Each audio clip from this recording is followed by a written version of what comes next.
Rubens was young. She'd rather play with the boys than the girls. But we didn't think anything of it. And I never thought nothing of it. And I never knew she was selling drugs at 12 until she told me that when she got older. Because I didn't know anything about it till she was about 17. Then she came out and told me about it and the things that was going on around her. She got saved one time and it didn't work out. She went back to the streets. She liked the streets and she liked drugs. I always thought she would shake back from drugs because she was a person that she could talk to you and you never know that she was high. Her mama would tell me, Mama, can't you see Rubens high? Rubens got that stuff in her, or something like that, because Rubens didn't stutter or fall down or act crazy. She was good at covering up. She was good at covering up her scene, I always showed her that I love her. She always could come to me and say, Granny, this, or Granny, I need that, or Granny, I'm hungry and I want something to eat, and I was always there for her. I would love to see her with a family.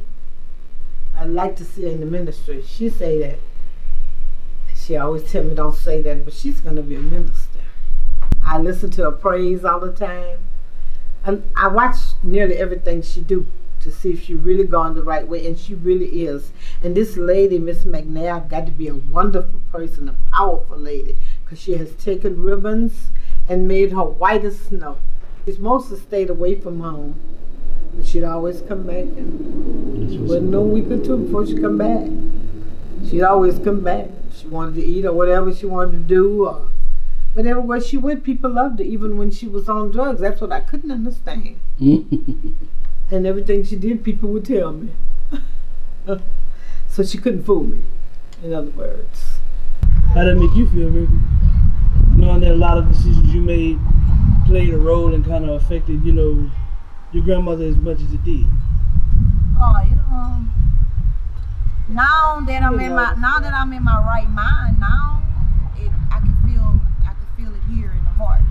But then I was just rolling, I didn't think nothing of it. I just loved Granny. Granny loved me, and I was just thugging in the streets, being me, being Rubin,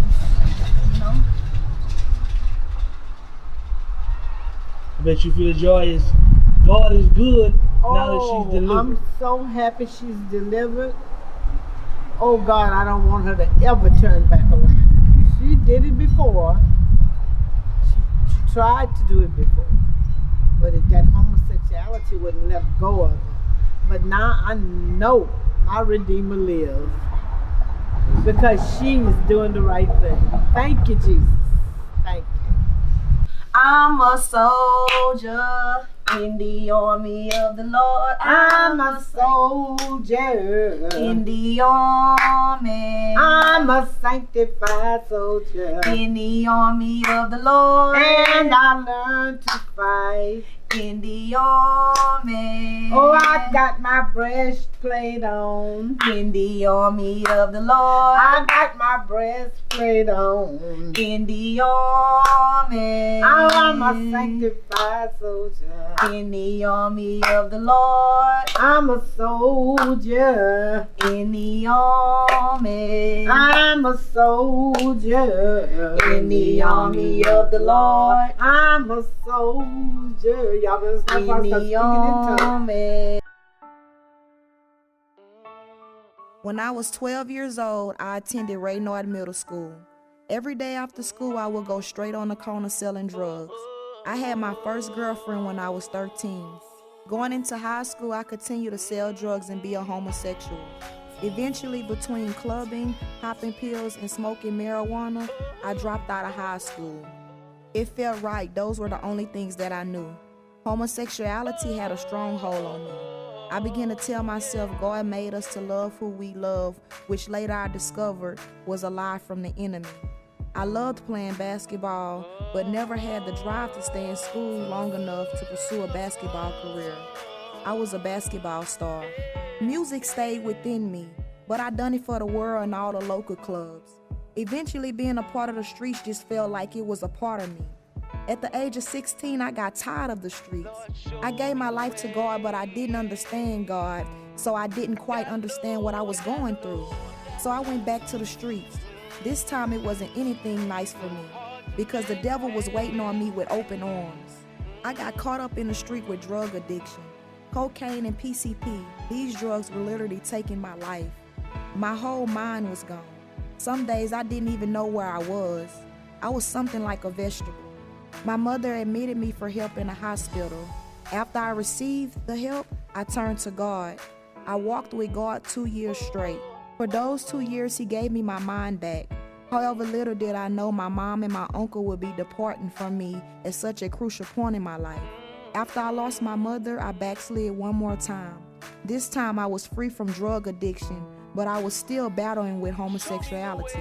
I had a passion to become a Christian rapper, so I would create music, but still be bounded in sin. One day I reached out to a close friend to try to get her to listen to my music, and she invited me to her church, the Sound Church. When I attended the Sound Church for the first time, I knew it was my home. It made me feel loved and comfortable enough to be in God's presence without being judged. My first altar call at the Sound delivered me from homosexuality. Ever since then, I have been growing, learning, and worshiping God with spirit and in truth. My pastors loved on me so much, and I'm just grateful for them. Now I'm a proud, strong vessel of Christ walking in true deliverance, saved and set free, and living kingdom revelations. I gotta know right now. Show me the way. Show me the way. Show me the way. Show me